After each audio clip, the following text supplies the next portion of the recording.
Hello and welcome back to Initial Solution.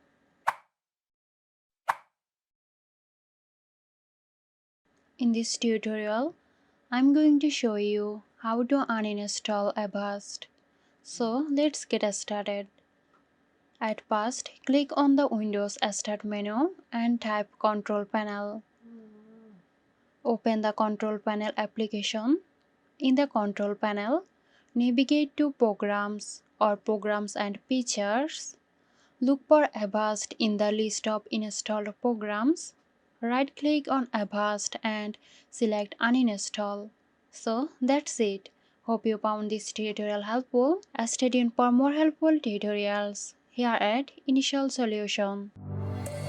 This video is sponsored by Xirosoft. Xirosoft offers graphic design, UI UX design, digital marketing and web development.